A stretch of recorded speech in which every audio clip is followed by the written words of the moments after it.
Good morning everyone. आज हमारा 5th और लास्ट डे है पोर्ट ब्लेयर में। तो आज है हमारी फ़्लाइट 11:30 बजे की।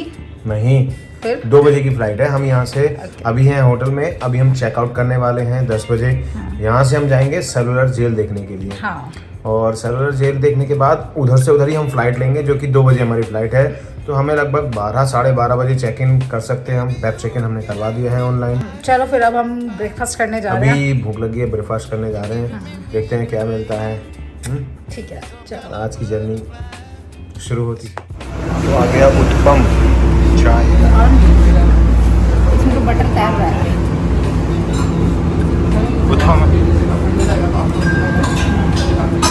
तो हमने कर दिया है चेकआउट। हम जा रहे हैं सेलुलर जेल और हमारा सामान यहीं पे है अभी, क्योंकि वापसी में सेलुलर से आते हुए हम बस उसके बाद फिर यहाँ से लगभग 12 बजे यहाँ हम निकल जाएंगे एयरपोर्ट के लिए चेक इन करने के लिए। 1:30 बजे हमारी फ़्लाइट है और वहाँ से हम जाएंगे चेन्नई। तो बस यही प्लान है। चेन्नई से फिर दिल्ली, दिल्ली से फिर घर।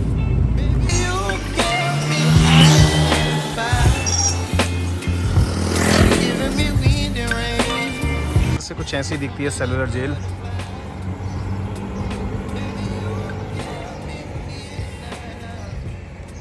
ये जो जेल है ऐसा है फ्रंट व्यू इसका, सामने से कुछ ऐसा है। यहाँ अच्छी वैसे मैनेजमेंट है ट्रैफिक की।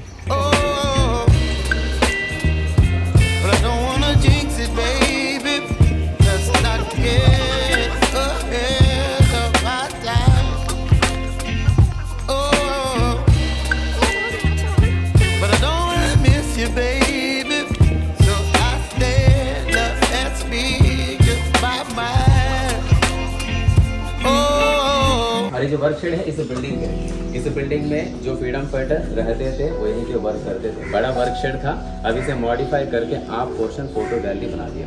नीचे का फ्लोर, ऊपर का शेड और इंटीरियर चेंज कर दिया। केस है ओरिजिनल, जो ओरिजिनल ऑयल मिल है वहीं पर फिक्स है। ऐसे बहुत सारे थे, अब सिंगल पीस बचा है। तो कोकोनट का ड्राई कोबरा उसमें भर करके साइड में तो वेट लगा देगा। वेट लगेगा, चेन टाइट हो जाएगा, प्रेशर सेंटर में चला जाएगा। पीछे पकड़ करके घुमाएगा, बीच वाला टिक से घूमता रहेगा, कोकोनट क्रश होता रहेगा। अंदर एक पाइप होता था, गड्ढे में बर्तन रखेंगे, ऑयल इसमें कलेक्ट होता रहेगा। 1 डे में 1 फ्रीडम फाइटर को 30 पाउंड्स कोकोनट ऑयल निकालना पड़ता था। मस्टर्ड ऑयल निकालने देंगे तो 10 पाउंड्स पर डे, जो दिन भर में ऑक्सीजन नहीं निकाल पाते थे। ये किस तरह का पनिशमेंट इन्हें दे रहा है ताकि बाकी के दिल में डर बैठे। और ये मानने वाला भी इंडियन थे। सेलुलर जेल में पॉलिटिकल फ्रीडम फाइटर्स भी आते थे, नॉर्मल क्रिमिनल, चोर, डाकू, लुटेरे वो भी आते थे। उनमें से जो हट्टा मुस्टंडा होता था, जो दिमाग से कम होता था, क्रूअल ज़्यादा, ऐसे लोगों को ब्रिटिशर्स काम के रखते थे। किसी को बनाते थे पेटी ऑफिसर, किसी को वार्डर, तो किसी को जमादार। इनका क्या फ़ायदा, खाना बढ़िया मिलता था, मार खाने का ज़रूरत नहीं और हार्ड वर्क करने का भी ज़रूरत नहीं। तो ये सभी है मॉडल, इसमें कुछ भी ओरिजिनल नहीं है। जो फ्रीडम फाइटर फर्स्ट टाइम अपना वर्क कंप्लीट नहीं कर पाते थे, उनको 1 वीक के लिए सेल के बाहर वॉल में एक लोहे का रिंग लगा होगा, उसमें हैंडकफ में रखेंगे। उसको बोलते हैं खड़ी हथकड़ी। 1 डे में 8 आवर्स हैंडकफ में रहेगा। नेक्स्ट पनिशमेंट 2 डेज के लिए ये बोरे का बना हुआ ड्रेस पहनना होगा। ये पहनने से गर्मी ज़्यादा लगेगा, इचिंग होता रहेगा। यूनिफॉर्म ऐसा ही था, कुर्ता, half pant, white cap, neck में डालेगा आयरन रिंग, आयरन प्लेट, ये उनका आइडेंटिटी लिखा होता था। कितने ईयर से कितने ईयर का इम्प्रिजमेंट मिला है, जेल का नंबर और कोर्ट से एक्ट कौन सा लगा। जब तक वो जेल में रहेगा ये उनके गले में लगा रहेगा। क्योंकि यहाँ पे फ्रीडम फाइटर को नाम से नहीं बुलाते थे, उनका नंबर होता था, नंबर से ही बुलाते थे। 3 टाइप्स ऑफ पनिशमेंट फीटर, उसमें फर्स्ट है चेन फीटर। चेन फीटर जिन फ्रीडम फाइटर को पहनाते थे पनिशमेंट के लिए 1 ईयर।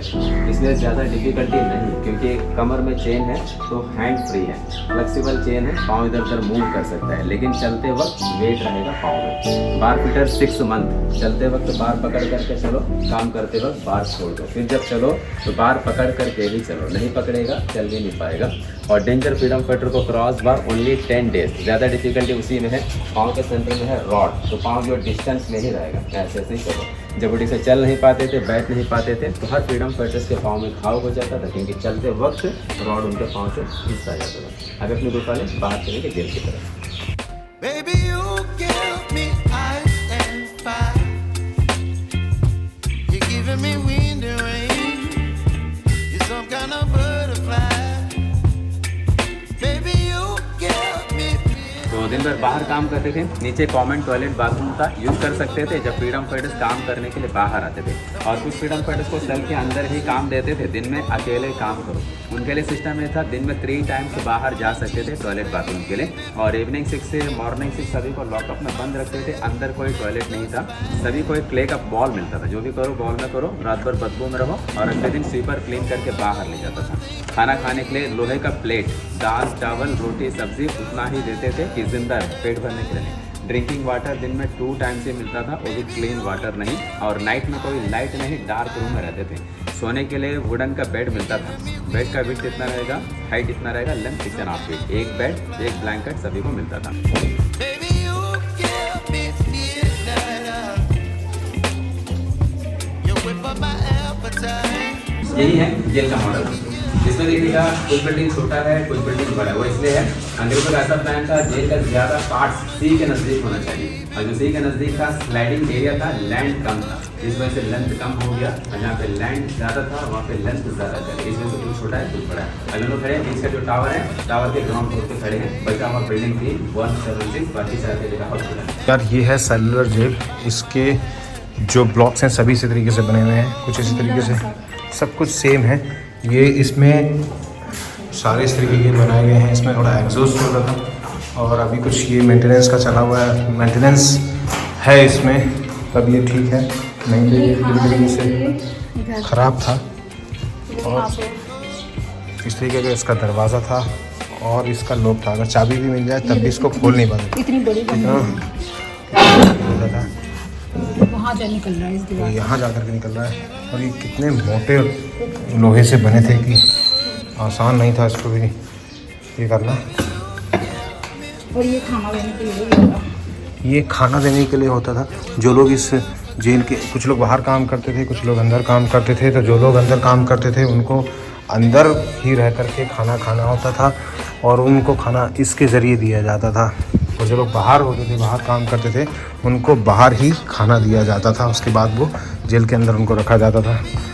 यहाँ पे बहुत हैवी काम करवाया जाता था, सुन कर के ऐसा लग रहा था जैसे कि बहुत ज़्यादा टॉर्चर किया गया, और अंग्रेज़ों ने बाकी बहुत ज़्यादा पनिश किया, क्योंकि उनको इंडिया पे पास करना था, और उसका ज़रिया एक ही था कि हर तरीके से उसको दबाना, क्योंकि वो जानते थे कि कोई भी आदमी अपने ऊपर किसी का दबाव नहीं चाहेगा, या फिर अपने आप को गुलाम नहीं बनाना चाहेगा। तेल निकालने के लिए एक क्वांटिटी होती थी, अगर उस क्वांटिटी को तेल ना निकाला जाए, उस क्वांटिटी में तेल ना निकाला जाए तो उनको पनिशमेंट दिया जाता था। और कोकोनट का जो खोल होता था, कवर होता था, उस कोकोनट से भी रस्सी बनाई जाती थी। उनको अलग अलग रस्सियों बनाने का टास्क दिया जाता था, अगर वो ना बनाए तब भी उनको पनिश किया जाता था। ये जो सामने चेयर्स लगी हुई हैं, इन चेयर्स में रात में लोग विज़िट करने के लिए आते हैं, क्योंकि यहाँ पे साउंड और लाइट प्रोग्राम होता है, और अभी भी होता है, डेली होता है, कई शो उसके चलते हैं, जो कि इसकी जिस जेल के बारे में, अंडमान के बारे में पूरी डिटेल बताते हैं कि ये जेल कैसे बनी, किस तरीके से यहाँ प्रिजनर्स लाए गए, क्या क्या उन पर अत्याचार हुए, किस तरीके से उनको रखा गया, फांसी कैसे हुई, वगैरह वगैरह। ये है वीर सावरकर जी की सेल, इसमें उनको रखा गया था। यहाँ पे वो लगभग 10 साल जेल में रहे। उनके बारे में कुछ ये लगाया गया है ना। और इनकी ये सेल है, इस सेल में उनको सेपरेटली रखा जाता था, और कुछ इस तरीके से रखा गया। उनका ये कुछ ब्लैंकेट है, ओरिजिनल ब्लैंकेट है, और ये सेल में इस तरीके का कॉमन सेल ही था, लेकिन अलग अलग तरीके से रखा गया था। और इनके बारे में यहाँ पे कुछ लगाया गया है कि ये इनका जन्म तब हुआ और मृत्यु तब हुई, और इस जेल में 1911 से लेकर के 1921 तक रहे, और इनको डबल इसमें रखा गया था गेट के अंदर। जो एक गेट ये है, एक गेट ये है। जो 4 सेल्स हैं, 1 2 3 4 5 या जो भी इधर के सेल्स हैं, इन सेल्स में उन कैदियों को रखा जाता था जिन कैदियों को फांसी की सज़ा दी गई थी। ऑर्डर्स आने थे, उन ऑर्डर्स के आने तक उनको इस सेल में रखा जाता था। जैसे ही फांसी के ऑर्डर्स आते थे तो उनको जो है फांसी दे दी। ये सारी जेल इस तरीके से बनाई गई है कि इसका फेस, हर एक का फेस उस सामने की साइड में हो, एक दूसरे के अपोजिट होता था, ताकि कोई भी प्रिजनर एक दूसरे से कांटेक्ट या किसी भी तरीके का इंटरेक्शन ना कर पाए, चाहे वो साइन लैंग्वेज में हो या किसी भी लैंग्वेज में हो, कोई भी कनेक्टिविटी नहीं रहेगी। और ये इस झील का सेंटर पॉइंट है, यहाँ से कनेक्टिंग है इस साइड वाली झील में भी, इस झील में भी और इस झील में भी।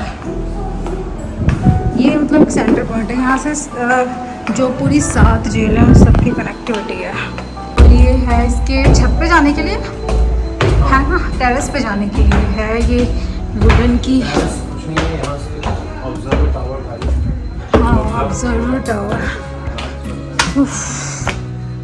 ये यहाँ से वैसे व्यू तो बहुत सुंदर दिख रहा है यहाँ से।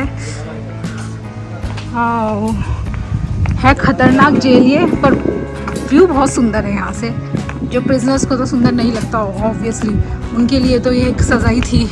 कितना भी सुंदर, इतनी मतलब बुरी चीज़ें हो रही थी उनके साथ, कितना भी सुंदर व्यू उनके सामने, उन्हें तो ये सुंदर नहीं लगता होगा जैसे हम देख पा रहे हैं। क्या उन्हें व्यू हम लोग को बनाया देखने के लिए मिल रहा है। हाँ, ये भी है।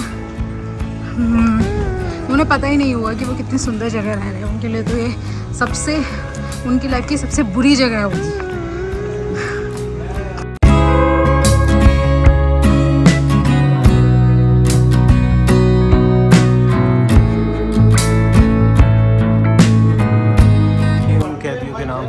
पे आए थे, उनके पूरे नाम लिखे हुए हैं।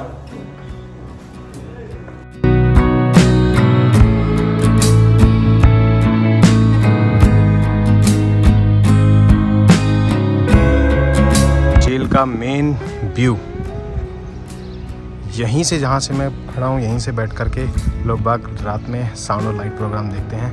इसी तरीके से ये आगे की साइड में, इसके पीछे की साइड में, इसके आगे की साइड में इस तरीके की और जेल बनी हुई है। ये ऊपर से लेके नीचे तक कुल कोठरी हैं, सेल हैं।